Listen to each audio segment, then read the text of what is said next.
Naku po mga kababayan, ikakagulat nyo na naman itong isisiwalat ni Ka Eric. Biglang cambio daw ito at biglang preno itong si Soto, Tolpo at iba pa. At naghugas kamay daw mga kababayan dahil nga patungkol ito mga kababayan sa usapin ng China at Pilipinas, no? 'Di ba nung una ang tatapang ng mga to na kesyo ano daw, magsilayas kayo dito kung ayaw nyo sa aming panukala.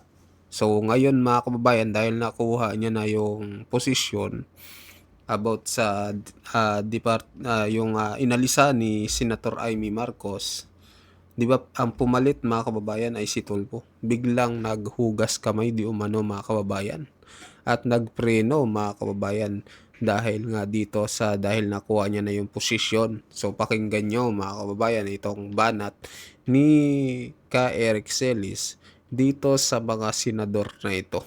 Ito mga kababayan, pakinggan nyo. Yan na rin po ang ating coordination line of support. Maraming salamat sa inyong mga pag-unawa sa ating mga kailangan sa advocacy movement.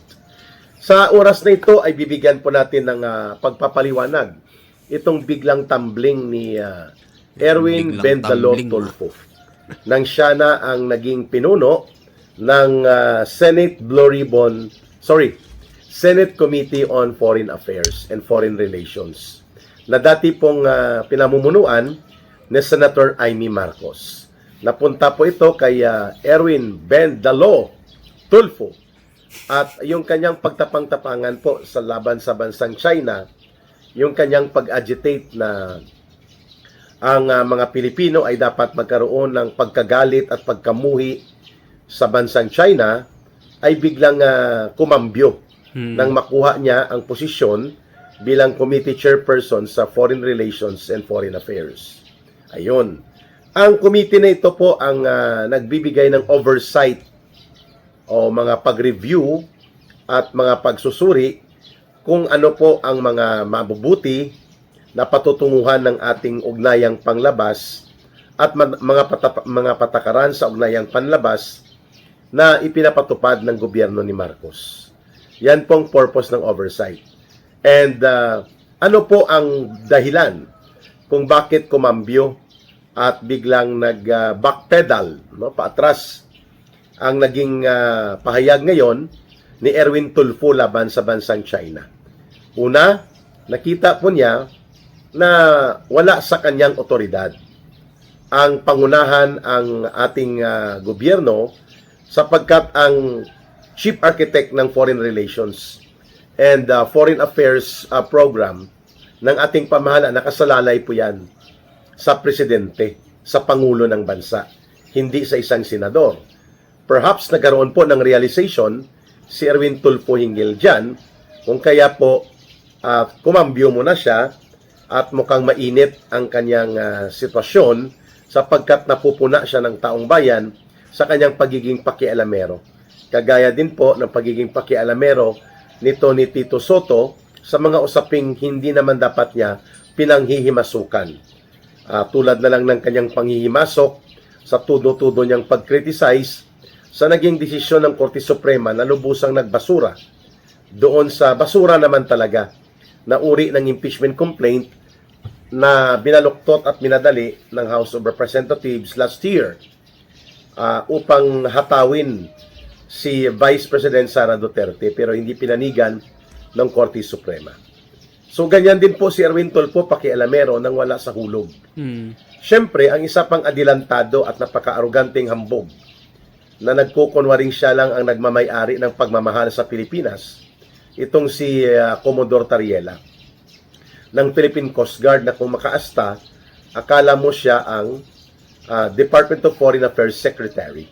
At pinababayaan lang of course nila Marcos sapagkat ito ay malinaw na ahente ng Amerika sa propaganda attack laban sa China. Nagiging political mercenary and propaganda attack dog itong si Tariela in favor of the interest of America against China. Instead na i-promote niya ang interest ng mga Pilipino. Kaya yun pong dahilan kung bakit si Erwin Bendalo Tulfo ay biglang kambyo sa kanyang mga pag-atake sa bansang China. dahil hindi naman talaga niya ito otoridad at pangunahing katungkulan bilang senador. Siya po ay nasa legislative branch. Ang pamumuno at pagkumpas sa foreign relations o sa mga foreign affairs issues at programa ng gobyerno nasa executive.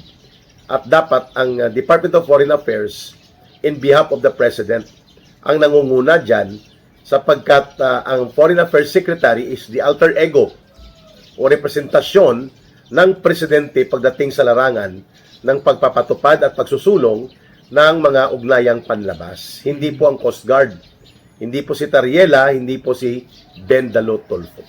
Pangalawa, ang dahilan kung bakit nagkambyo bigla si Erwin Tulfo ay nakita niya unreasonable na dahil lamang sa mga gerian dyan sa South China Sea na tayo din naman ang nagpo-provoke, no? Instead na isulong natin ang dialogue, isulong ng gobyerno ang diplomatikong ugnayan at pag-uusap ng matino at maayos, nakipagkiskisan tayo, nakipaggerian para lumabas na binibiktima at binubuli tayo ng China.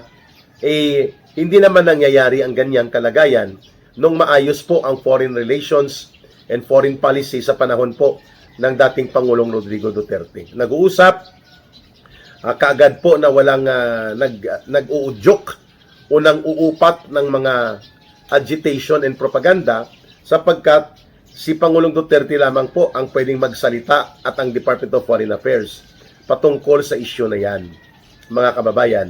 Kaya nare-resolba ang hindi pagkakaunawaan, mabilis po ang diplomatiko na ugnayan at proseso upang hindi humantong sa pag-sink in ng problema papunta sa mas malala na ugnayan na nagiging apektado na ang diplomatikong relasyon. Ayun. So, instead na isulong ang diplomatikong channel, pakikipag-usap at dialogo at mabuting pakikipag-ugnayan kahit mahidwaan at may banggaan sa maritime issues, navigational issues, at mga kiniklaim sa tinatawag nating West Philippine Sea at ginigiit ng China na sakop ng kanilang South China Sea sa kanilang exclusive economic zone or anumang maritime claims. Ang mga bansang mayroon din pong ganyang kalagayan, Malaysia, Indonesia, Thailand, no? Vietnam, Brunei, nakikipag-usap po sila sa China at maayos ang kanilang diplomatikong ugnayan, bukas ang kanilang dialogo at komunikasyon, at mayroon po silang masigla na pakikipagnegosyo at pang-ekonomiya at pang-seguridad na ugnayan.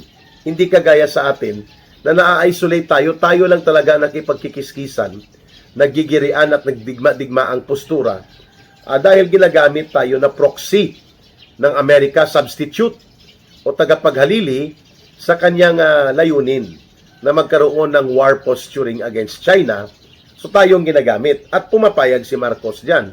At ang kanyang mga ever agitator na mga parang atat na makipagdigmaan sa China, itong sila Tariela, itong sila Erwin Bendalo Tulfo, at mga kagaya nila, itong mga Akbayan Group ni Hontiveros na feeling sa atin ang West Philippine Sea. Saan? Saan ang desisyon na yan ng United Nations? Wala.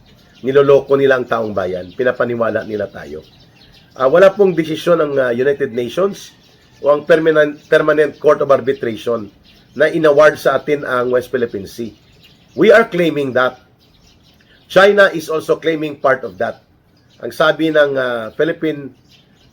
Permanent Court of Arbitration, mag-usap kayo sapagkat ang usapin tungkol sa sovereignty claims and sovereign authority claim ng isang bansa sa mga teritoryo o body of waters hindi sakop ng Permanent Court of Arbitration. Hindi rin sakop ng UNCLOS o ng United Nations Convention on the Law of the Sea. Kailangan magkaroon ng open dialogue and diplomatic channel. There was no award na binabanggit na kinilala at ibinigay ang otoridad sa Philippine government hinggil sa tinatawag na West Philippine Sea. In fact, in the world hieroglyphics, sa mga mapa at katawagan at mga dokumento ng UN, ang body of water na yan ay tinatawag na South China Sea. There is no mention or recognition about West Philippine Sea in the official documents and references of United Nations. Pero hindi nangangahulugan na yan ay sa China na pagmamayari. Tinawag lang na South China Sea for hieroglyphics references sa mga mapa, sa nabigasyon. Kagaya din po kapag tinawag ang isang lugar dyan, body of water, Indian Ocean. Hindi ibig sabihin po yan ay sa pagmamayari ng bansang India. No, yan ay hieroglyphics reference sa mga mapa o kaya sa mga geographical references. Ganon din ang Gulf of Mexico. Hindi ibig sabihin pagmamayari ng bansang Mexico, ang Gulf of Mexico. Ayos? So, pangalawa, nakita ni Erwin Bendalotolfo na wala siya sa dahilan na tama. Unreasonable ang mga panawagan na ipasarado ang Chinese Embassy sa Pilipinas at palayasin dito ang kanilang mga diplomats, no? Kaya nga pinagtawanan sila sapagkat the only exclusive authority to do that belongs to the President, not to them, not on them. Okay? Pangatlo, kung bakit nagtambling si Bendalotolfo, nakita niyang backlash na-realize niya siguro, we have more than 300,000 overseas Filipino workers sa mga area ng nasa China ang territorial authority, Hong Kong, Macau, and even sa China. Napakadami ng bilang ng ating mga overseas Filipino workers para ibaliwala mo ang implikasyon kung isulsol mo at iuupakan mo ng mga pang-agitation propaganda ang China. Kagaya ng ginagawa nitong kolokoy na si Tariela.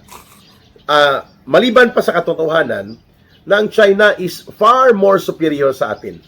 Imbis kalabanin mo siya, kaibiganin mo. You do not fight an enemy where you have any chance of winning. You have to befriend. Kaya namang pag-usapan Nagagawa nga ng Vietnam Nagagawa nga ng Indonesia, Malaysia, and even Brunei na makipag-usap sa China at nagkakaroon sila ng ugnayan na matino kahit may mga conflicting maritime claims sila the way we have the same situation with China. Di po ba? So, pangalawa, ang China po ay the biggest import source ng Pilipinas. Diyan ang gagaling ang mga binibili nating mga ginagamit sa ating ekonomiya, sa ating bansa, sa ating industriya. Sa China, the biggest import that the Philippines has is from China. And the biggest export of our pineapple, mga mangga, kape, durian, saging, isa sa pinakamalaking market, China. And of course, hindi natin kalimutan ang nangyari dahil dito sa kulukoy na mga diskarte ni Tariela at ng mga kabalahibo niya na pinayagan ni Marcos, nawalan tayo ng 2.1 million tourists na mga Chinese every year. And the cost of that every year is around $1.8 billion na potential local economic gains ng ating mga resort, mga hotel, mga workers related to tourism industry. Close to $2 billion na nakikita at nakukuha ng Pilipinas sa tourism industry na mga 2,100,000 plus Chinese every year ang nawawala for the last 3 years dahil sa bugok na diskarte sa tapang-tapangan, kis-kisan at giri-girian na magiging anti-China ang Pilipinas. Siguro, nagkaroon ng realization itong si Erwin Bendalotolfo. Kaya nga kumalma siya, kumambyo siya because of those factors. Hindi po natin kinakampihan ang China. Isinusulong na naman natin ang tamang pamamaraan at tamang pagtindig na pwede namang idaan ito sa diplomatiko, maayos na pag-uusap at mayroong mutual agreements or bilateral concessions, no? May pagbibigayan at mayroong mga benepisyong nakukuha. Just like the time of former President Duterte na ini-issue nila as a negative propaganda na Maudigong daw si Digong, maka-China. No. Digong was a pragmatic leader. Kung ang Amerika mahirap kuhanan ng suporta at binabarat tayo, andito ang China. Hindi naman natin kailangan kalaban kahit may mga diferensya tayo sa maritime claims. Why not maximize? Yun ang punto na pragmatic, practical.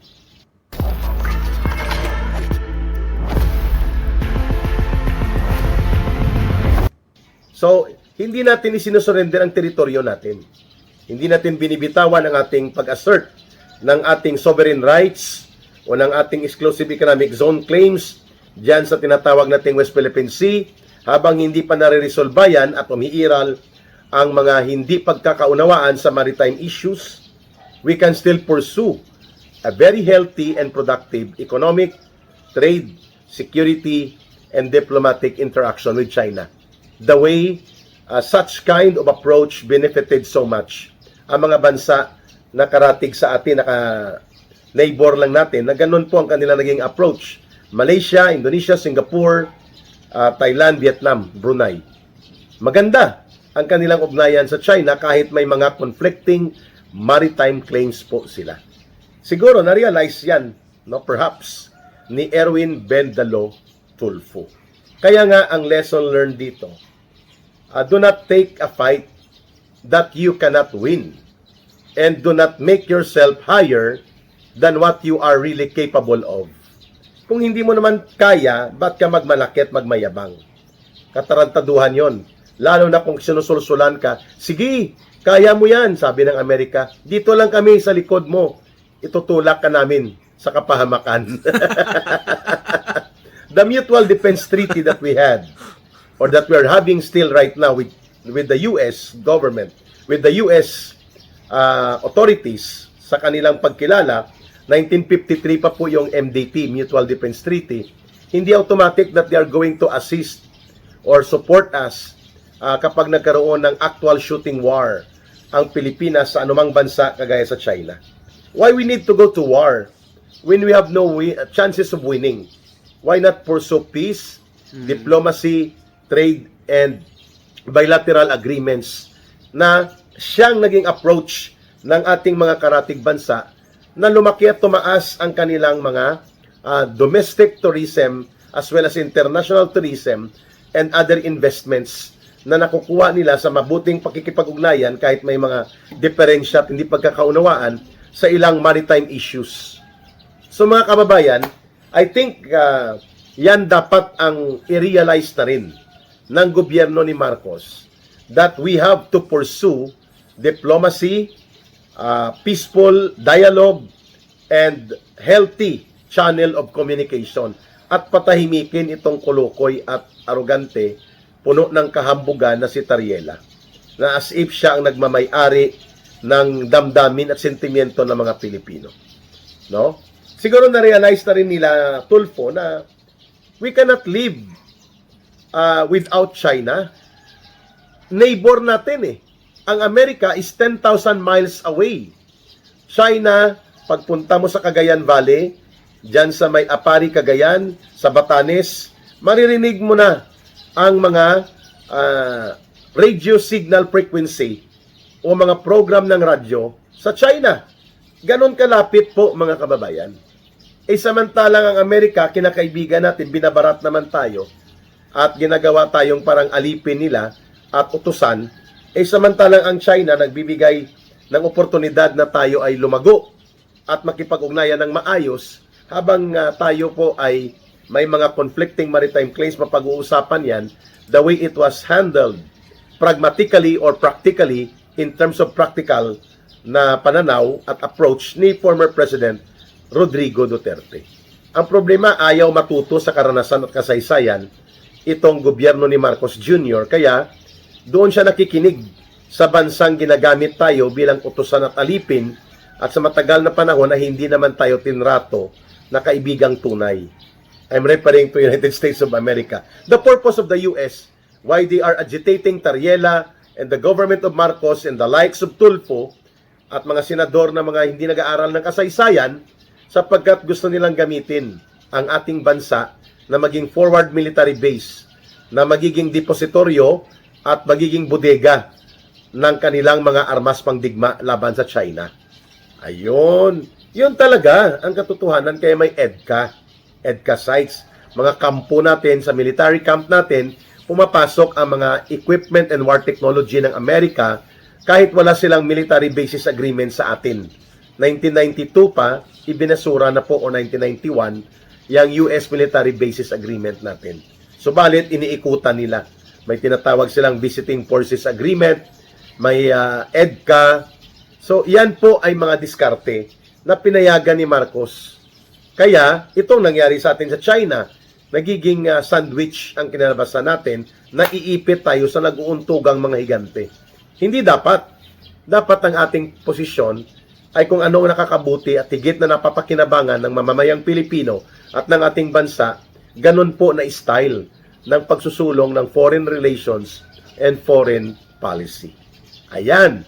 So, mabuti naman at tumambling na si Erwin Bendalo-Tolfo at mas mabuti pa rin kung tumambling na rin siya laban kay Marcos Jr. at kay Romualdez na pilit pa rin nilang pinagtatakpan bilang mga punong salaring kriminal as mastermind sa pandarambong at pangungulimbat sa kaban ng bayan at pagpapabulok sa buong gobyerno. Ayan. Magbabalik na naman po ang isa pang episode ng ating video talakayan at video analysis with Ka Eric. Don't forget to like, share, and promote our videos para magkaroon ng malawak na viewership at maraming suportang pwedeng mapaabot sa ating kamalayan mula sa mga videos na ito at matangkilik na rin po ang ating advocacy channel na Ka Eric Celis YouTube channel. Mahalin natin ang bansang Pilipinas, walang ibang magmamahal nito kundi tayo ring mga Pilipino. Para sa Diyos at sa Pilipinas nating mahal. May God bless everyone and may Allah will be with those who are Muslim brothers and sisters. Bye for now. Maraming salamat. Ito po si Ka Eric. Ayan mga kababayan, ano po masasabi nyo dito sa pahayag po ni Ka Eric, no? Patungkol nga dito sa pagtumbling daw at paghugas kamay di umano nito ni Erwin Tulfo, mga kababayan, at biglang kambyo. At itong si Soto din, mga kababayan, pati binanatan din niya si Tariela, mga kababayan. So mag-comment kayo, mag-like at mag-subscribe kung anong pahayag nyo dito. At sa mga bagong pasok dyan, pa-subscribe po yung channel ni Ka Eric Celis at subscribe din po sa ating channel, mga kababayan. Maraming salamat po sa inyong lahat.